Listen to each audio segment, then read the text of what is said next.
Hey guys, we're going to talk about tourist visas, so I'm just going to try and give you a few tips with my limited knowledge.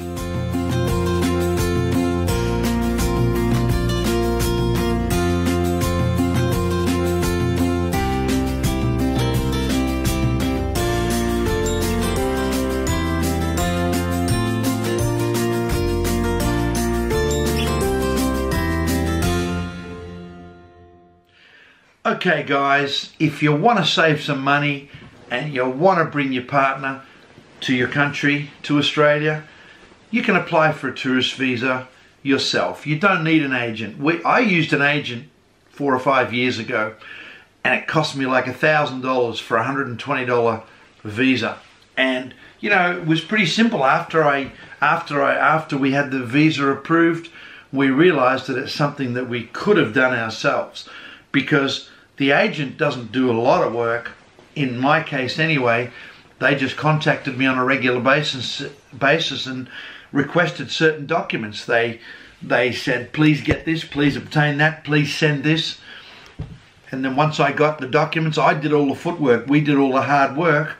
And my partner's from the Philippines, and so at the time when we applied, when the agent was applying for the tourist visa, I had to contact her and get her to go and get this document, that document, and so on, send it over to me, have it all stamped and authorized and notarized and sent back to me. Then I would send it to the agent and he would just basically compile everything, put it all together, fill out the application form and send it to the Department of Immigration. And it was approved and everything was all good.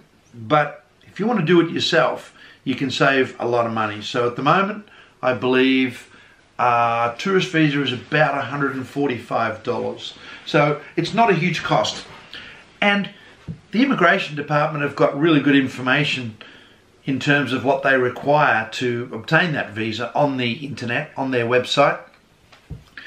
And in a nutshell, you set up an account called an IMI account. You do it all online.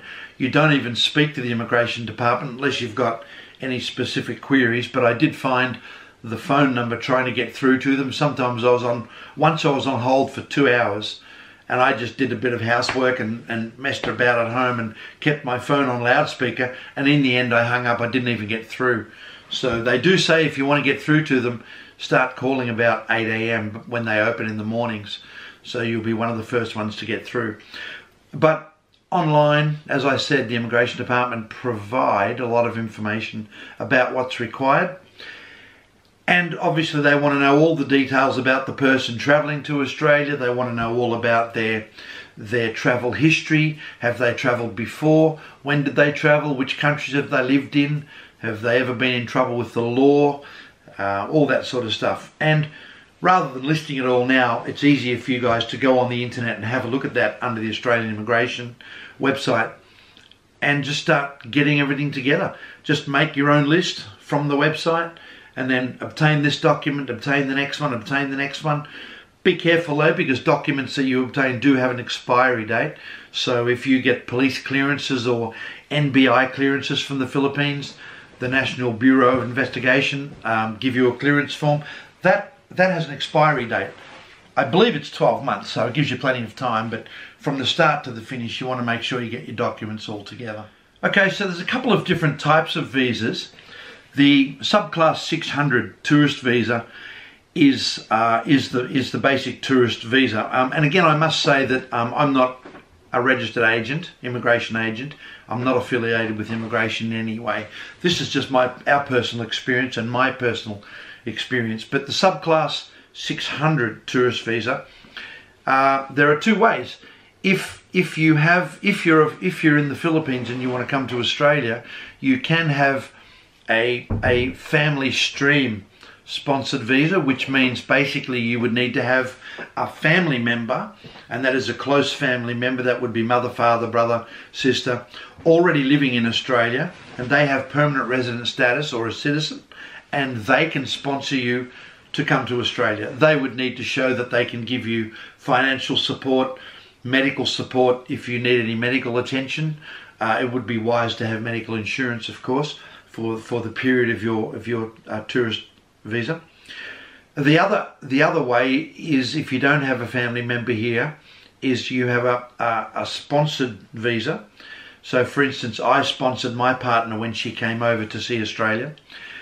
And as a sponsor, I need to give immigration in Australia my guarantee, basically that all the laws and the rules and regulations pertaining to that visitor visa will be adhered to.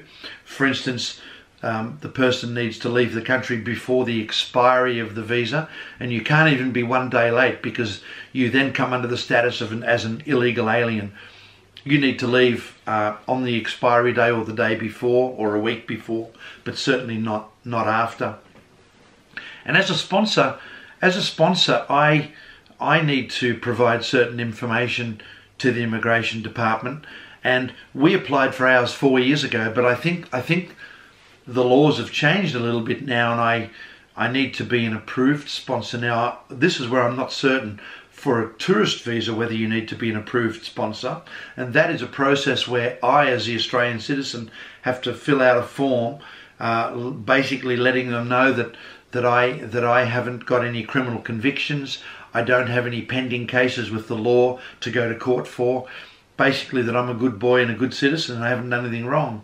I also need to provide information such as show them a copy of my bank statement proving that I have enough money to support her for the period of her visa. I need to let them know any travel itinerary that we may have, let them know whereabouts we're going to travel to, what our plans are, if we have anything booked. They would like to see evidence and copies of that. They also want to know about the applicant's family in the Philippines. For instance, they wanted to know about her mum, her dad, her sister, make sure that they're good people as well. I suppose they do their research on that. And once you've got your IMI account set up and you've gone through providing all the information that they require, you can send photographs. If you've been over there together, you can send photographs to show that you guys have been together, you've met their family, so they know that you're not just bringing someone over here to have them stay at your place to work for you, to clean your house, to cook for you, and then you just send them home when you're finished. No, they want to make sure they're going to be a genuine tourist. They may require an interview. I've never heard of them wanting one for a tourist visa. Certainly for partner visas, quite often it's very common for them to interview both of the applicants, or the sponsor and the applicant. But for a tourist visa, they do say that they may require you to go in to the nearest immigration office, which I believe is just Manila in the Philippines. So, you know, if you live in another part of the Philippines, if you live in the Visayas or Mindanao, you know, then Manila's quite a way to travel to sit and interview, but you need to be prepared for that. As I said, I've never heard of them doing it, but they do suggest they can do that. What else can I tell you about a tourist visa? You will save a lot of money. You know, you can save $1,000 at least, I'm sure, and that money could be used, you know, for part of your travels when she comes. So the visas that we've just applied for is, my partner's been here for 4 years now, and we would really like to bring her family, so her mum, her dad and her younger sister. We would love to bring them over here. In fact, we are bringing them over here, and the first step for us to do that was to get them to obtain their passport. Once they've obtained their passport and other documentation that the immigration website tells you that they need to see, such as police clearances, birth certificates, marriage certificates, or maybe not for a tourist visa. However, birth certificates, yes. Passports, yes.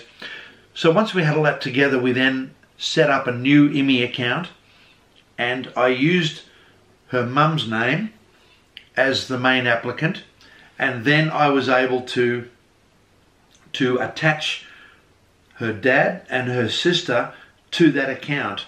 So when the immigration are looking at the application for the tourist visa, they look at it as a family group. So there's a group, you set up a group application, I believe it is, and it's just the 3 people are linked together. And of course that's important, because if you've got a certain date that they're coming, or it's only a short-term visa, you need to make sure they're all approved on the same date and available for the same period of time. So you link them together. They are still treated as individual applications, however. So when we talk about her dad, we had to send through the passport, the birth certificate, the police clearances, all those certificates, and then we went on to the mum's application, we did the same thing, and then sister's application, and we did all the same thing. Once we provided all that information and we uploaded that information, we sent through things like immigration really want to see that you've got something to return to the Philippines for. In other words, are they going to be tempted to try and stay in Australia, or are there compelling factors that will take them back to the Philippines at the end of their tourist visa? For instance, my partner's sister is starting university. She's graduated from high school and she's starting university, so she needs to be back in the Philippines by a certain date. My partner's mum is a school teacher. She's on a school break at the moment and she had to apply for leave, and so she got the local barangay, the local council office, to provide a letter saying that her job is there for her when she comes back, and they've allowed her to have this period of time to travel to Australia and then she can go back. They are all compelling reasons to go back. She has a very good job there. It's very important not to let that go and miss out on continuing that employment when she returns. And of course, the sister has to go back to university to continue her education. Dad, on the other hand, we were a little concerned because he's in between jobs at the moment. He works in construction. A job is finished. He's done some building. He's done some house building work for different people, for a local judge, a policeman, and so on. And we got letters from those people signed by them saying that he did a great job. He does work for them from time to time. And so he's basically a local self-employed contractor. But we were a little concerned because it's not a stable, regular job where there's an office or an employer that can send a letter. Those sort of things are very important to have if you can provide them. Once they provided those documents, we uploaded, we submitted all that information, and I think it only took 2 weeks. They say it can take up to a month, 2 to 4 weeks. So I think it was 2.5 weeks, and they sent through the grant notification of the visas. We only applied for 3 months. You can apply for 3, 6, or 12 months. I think it's a little bit risky applying for 12 months. They can grant you 12 months, or they could say, look, we're not going to give you 12, we'll give you 6, or they'll give you 3, so you don't really know what you're going to get. But if you plan for them to be here long term, like 12 months, you need to provide pretty compelling information that they'll be returning home. And it's also very hard, I think, for someone to come over here for a year and then go back. I mean, nobody's going to let you go if you're employed for 12 months. So it's often difficult to have it granted, but many people get it granted first up. If they come on a short term, if you apply for 3 months, I think basically it's pretty guaranteed that, as long as you can financially support them and medically support them, then you'll get that granted. And if they return home, it means they've satisfied the requirements of the visa. So if they want to come back again, immigration will look at the first visit they had and they'll see that they complied with everything and they were good people and they went home before the expiry of the visa and so on. It's pretty much guaranteed that they'll be allowed to come back again. And perhaps next time you could apply for a longer period of time. When they're here, before the 3-month period, if that's what you applied for, expires, you can apply for an extension. If you apply for an extension, you can apply for anything up to 12 months. But again, there's no guarantee you'll get it. You have to pay money. I think it's about $250 for an extension application, or $240. So it's obviously cheaper to apply the $140 for the first tourist visa for the period of time you want, but less chance of getting that longer period. So much more guaranteed of getting 3 months, and then if you want them to stay, you can apply for that extension. But anyway, I wish you all luck. You don't need an agent, a registered migration agent, to help you with this. It's fairly straightforward, fairly basic. Immigration make it really easy to understand the information they want. Just log on, set up an IMI account, follow it step by step, upload your submission, pay your money online, and then wait. If they want any further information, they will contact you by email. And I had to fill out a form myself as what's called the authorized recipient. So basically the applicant in the Philippines gives the Australian Immigration Department permission to communicate via email with myself.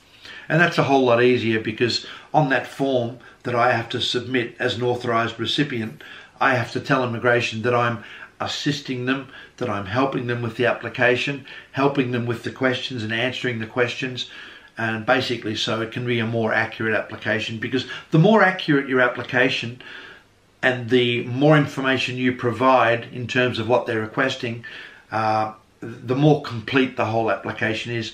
It will be granted faster, and you're more sure of actually receiving it. So, but if they do want information, any extra, they will contact you and let you know, and give you plenty of time to provide that. So, wish you all luck.